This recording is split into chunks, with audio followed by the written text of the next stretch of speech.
Let me see. So I'm talking after the HSBC and after Cameron. That's quite a challenge, but I'll do my best, okay?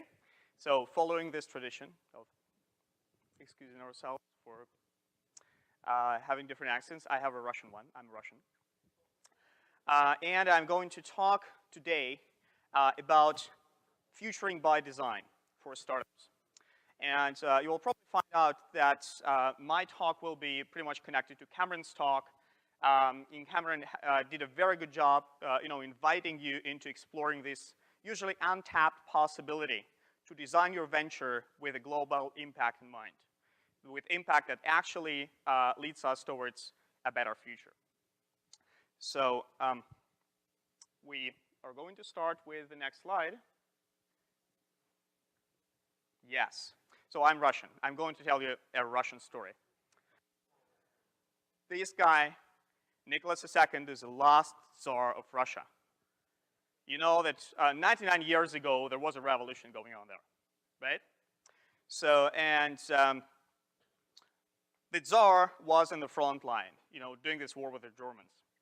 And when things got really bad in St. Petersburg, Petrograd, so he received this message from a representative of State Duma. The situation is grave. The capital city is in anarchy. There are occasional shootings on the streets. Regiments are opening fire against each other. It is needed to appoint a trustworthy person to compose a new government. Okay, the guy's response, you can probably look at the screen, right? Hey, this fetid Rodyanko has written some crap again. I won't even bother to respond. That's an actual quote from the Tsar. So that was a bad idea. A really bad idea. So some of you probably know what happened next. The revolution won. The Tsar was overthrown. Next year, he and his entire family was executed. We had Soviet Union. We had radically changed global geopolitical landscape. And that was one of those critical moments that that future was created. So with that decision, Tsar, unconsciously, he didn't know what was going on, right? But he didn't know what was coming. But he created a future that hit him personally, that influenced his family, that influenced his country, and then influenced the entire planet. Right? Think about it, just one moment. So let's go to the next slide then. So you might think that, oh, that was 100 years ago. That was a Russian Tsar. What a bizarre example, right? Let's look at this guy. This guy's name is Dan Wagner. And he's a founder of CEO of Pova Technologies. So, and these Pova Technologies once valuated at $2.7 billion in the United Kingdom, right? A unicorn. Filed for bankruptcy a couple of months ago after blowing through $200 million of investors' money. So let's see what this guy said to the Telegraph in 2012 when everything was going very well. So he is saying, I'm a businessman in this, I wear a suit and a tie, but I see myself as an artist. I think outside the box. I don't follow trends, I follow instincts. So this is a very forward-thinking, mainstream entrepreneur capable of creating a unicorn. Great guy, right? So after his company went down, his response, he's saying, oh, that is the business equivalent of walking across the street and being hit by a car. That is one of the things that is completely random. I can certainly tell you that in this case, this is just one of those things that should have never happened. So he didn't know that was coming. Just like the Russian Tsar. Absolutely no idea why it went wrong. Okay, so there is an article in Business Insider went out just 5 days ago or so. And apparently, many people knew where this company was heading, including the employees, et cetera, et cetera. And what they're talking about, some of the critical reasons that Business Insider suggests, well, a focus on sales at the expense of product development, a short-sighted strategy that didn't go beyond the 5 years when you go to the IPO or sell the company out, right? And also, like this guy apparently surrounded himself with folks who just agree with him. Aren't those things the same things that you hear at Startup Grind as great advice for young founders? Think in terms of 5 years. Think about exit strategy. You want to please your investor. The investor wants to make money within 5 years. And then basically, nobody can tell you whether or not you're going to succeed. Don't listen to anybody who challenges you, right? And this thing, sales fixes everything, right? So it's exactly the mindset that is prevalent in the Silicon Valley and some other mainstream startup ecosystems, right? So these led to a disaster, and the guy didn't know that it was coming. Let's go to the next slide. And let's think about the proposition offered by a theory of design called Ontological Design. And this theory of design was developed by Terry Winograd from Stanford University and Fernando Flores from UC Berkeley. Maybe 30 years ago or so, in the 80s. So this theory of design suggests that we're all designers by nature, that we are designing our future, that this guy, Dan Wagner, was designing his future together with all other people, and the Tsar was designing his future, and every single one of us can't help but design our future. So the reality is not just that weird thing that's happening, and we're just trying to fit in and follow someone's advice and be successful in the current reality, in the current cultures and institutions. We are actually supporting that reality. We are either reinforcing it or changing it. And, go to the next slide.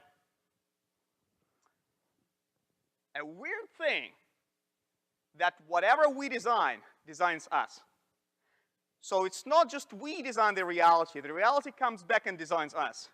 We design a city, then this city comes back and designs our commute, our visual experiences, our education, the education of our kids, a lot of aspects of our lives. The same thing, we create a company, we create an organization, we design this organization, then this organization comes back and designs us. And there is this reinforcing feedback loop that's very hard to break out from, right? So, and it's a great challenge. So we end up designing not what we want to consciously design, but what the reality asks us to design, makes us design, right? And this leads to breakdowns, and we don't even know what hits us, because we're doing things right. We're doing this damn thing right, and it doesn't work, and it ruins things.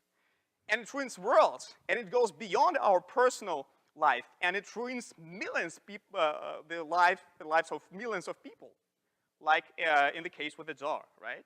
Or with the case of this guy, probably at least like $200 million of investors' money and some unemployed people, at the very least, right? So let's go to the next one. So if we all are designers by nature, right, we'd better be careful what we design. And also because this future that we design can come back and design us, in some ways we don't want it, us to be designed, right? So nobody wants to go the same route with the Russian Tsar, right? So, and here is an invitation of ontological design, is to shift from being unconscious designers to being conscious designers. That's simple. Just to think a little bit broader, a little bit beyond 5 years into the future, a little bit broader traditional business stakeholders, your customers, your investors, etc. Just a little bit broader.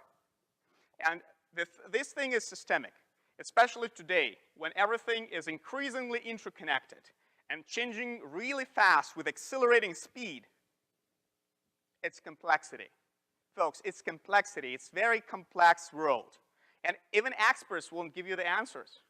Only the system itself, in the form of its stakeholders, can give you a sense of what's going on. So the invitation here is to really connect with other people.